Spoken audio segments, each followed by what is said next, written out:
अस्सलामु अलैकुम वरहमतुल्लाहि वबरकातुहू। जदीद नूरानी कायदा के प्लेटफॉर्म यूट्यूब चैनल पर आपको एक बार फिर खुश आमदीद।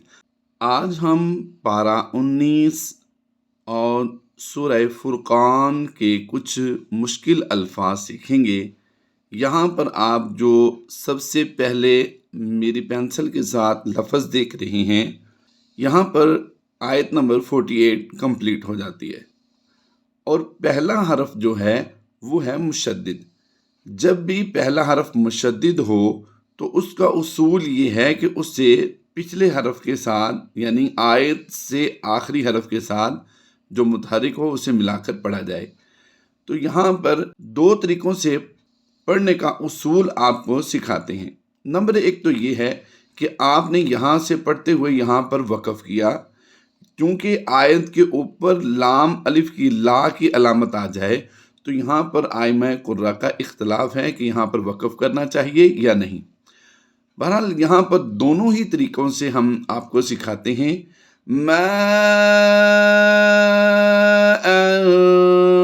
तहूरा,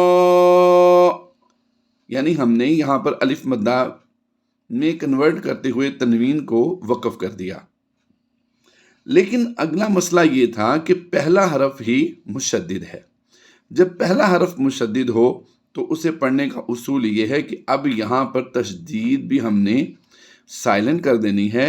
लफ्ज़ पढ़ा जाएगा ली, लाम से ली डायरेक्ट पढ़ेंगे। ली नूह, नून हापेश नूह, ली नूह जिया। यहाँ पर कुछ लोग कंफ्यूज हो जाते हैं कि इस बड़ी ये को आम तौर पर कुरान पाक में या ही के हुक्म में आती है, लेकिन ये बड़े स्टाइल में होती है। यानी उर्दू में हम इसे छोटी या कहते हैं और इसे बड़ी या कहते हैं, लेकिन यहाँ पर दोनों ही या पढ़े जाएंगे। किस तरह पढ़ेंगे? लिनुहय्यिया बिही बल्दतम मैता।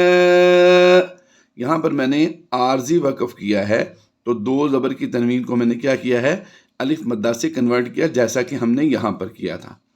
लेकिन अगर हमने इसको मिलाकर पढ़ना हो तो फिर किस तरह पढ़ेंगे? आइए समझिए कि फ़र्ज़ करें कि हम पीछे से आयत पढ़ते हुए आ रहे हैं और यहाँ पर हमने वक़फ़ नहीं करना। तहूरन लिनुहय्यिया बिही बल्दतम मैतन वनुस्क़ियह।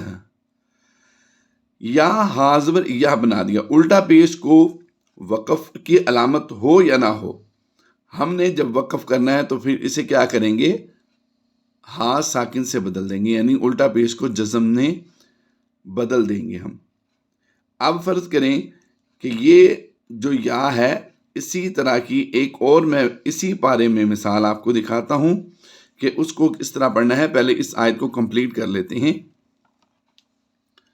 लिनुहय्यिया बिही बल्दतन मैतन वनुस्क़ियहु मिम्मा। अब हमने यहाँ पर बग़ैर वक़फ़ के अलामत वक़फ़ में से कोई वक़फ़ नहीं देखा, तो लेकिन हम फिर भी यहाँ पर रुक गए, तो अब क्या करेंगे, इआदा करेंगे। इआदा कहते हैं पीछे से मिलाकर पढ़ने को। मिन्ना ख़लक़ना अनआमन व अनासिया कसीरा। यहाँ पर एक बात याद रखिएगा, कुरान पाक पढ़ते हुए लफ्ज़ अना जब भी अकेला आ जाए, यानी ये लफ्ज़ अकेला हो और किसी के साथ मिलाकर न लिखा गया हो, तो फिर इसे लंबा नहीं किया जाता, लेकिन यहाँ पर इसे लंबा करके ही पढ़ा जाएगा। अनआमन व अनासिया कसीरा। इसको लंबा करने की वजह यही है कि ये लफ्ज़ अना अलग नहीं है, वाव अलग कलमा है, अनासिया ये अलग कलमा है। तो यहाँ पर इसलिए इस नून के साथ जो अना का लफ्ज़ लिखा गया है इसे लंबा करके पढ़ेंगे। وَأَنَاسِيَّ كَثِيرًا۔ قرآن پاک میں ایک اور مقام پر بھی اسی پارے میں اسی طرح کا لفظ ہے، اس میں بھی مشکل الفاظ آپ کو سکھاتے ہیں، آئیے ہمارے ساتھ رہیے گا، غور کیجئے گا۔ یہاں پر یہ لفظ اسی طرح سے یا ہے، بڑی یا جسے کہا جاتا ہے، اسے پڑھنے کا طریقہ کیا ہوگا؟ فَلَمَّا جَاءَ سُلَيْمَانَ قَالَ أَتُمِدُّونَنِي بِمَالٍ۔ دو زیر کی تنوین ہو اور وقف آ جائے، یہاں پر وقف مجوز کی علامت ہے، تو یہاں پر ہم نے وقف نہیں کرنا ہوتا لیکن ہم نے کر دیا ہے۔ بہرحال ہم نے سانس ٹوٹنے کی وجہ سے وقف کیا ہے اور اس دو زیر کی تنوین کو ہم نے جزم سے کنورٹ کیا، بیمالن کو بیمال پڑھا۔ اب ہم یہاں پر بیمالن کریں گے، دو زیر کی تنوین کے بعد حروف اخفا میں سے فا ہے تو ہم نے یہاں پر غنہ بھی کرنا ہے، اور اس لفظ کو کس طرح پڑھیں گے غور کیجئے گا۔ بِمَالٍ فَمَا آتَانِيَ اللَّهُ خَيْرٌ مِّمَّا آتَاكُمْ بَلْ أَنتُمْ بِهَدِيَّتِكُمْ تَفْرَحُونَ۔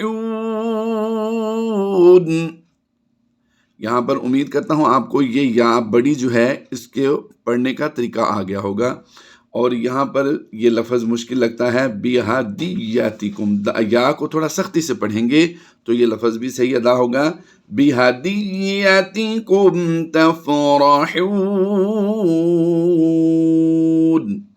یہ آیت تھی پارہ 19 سورہ نمل کی آیت نمبر 36۔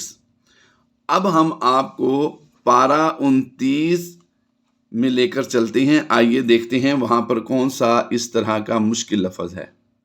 یہاں پر اس وقت آپ کے سامنے میں نے پارہ 29 اور سورہ قیامہ کی آخری 2 آیات تلاوت کرنی ہیں، توجہ کیجئے گا۔ یہاں پر بھی یہ یا بڑی جسے کہتے ہیں اردو میں بڑی یا، یہ وہ ہے، تو یہاں پر ان آیتوں کو کیسے پڑھیں گے توجہ کیجئے گا۔ فَجَعَلَ مِنْهُ الزَّوْجَيْنِ الذَّكَرَ وَالْأُنثَىٰ۔ یہاں پر الف مقصورہ کا قاعدہ ہوتا ہے، جب بھی کھڑی زبر کے بعد یا آتا ہے تو یہ الف مقصورہ کا قاعدہ ہوتا ہے، اسے لمبا کر کے ہی پڑھنا ہوتا ہے۔ أَلَيْسَ ذَلِكَ بِقَادِرٍ عَلَىٰ أَن يُحْيِيَ الْمَوْتَىٰ أَلَيْسَ ذَلِكَ بِقَادِرٍ عَلَىٰ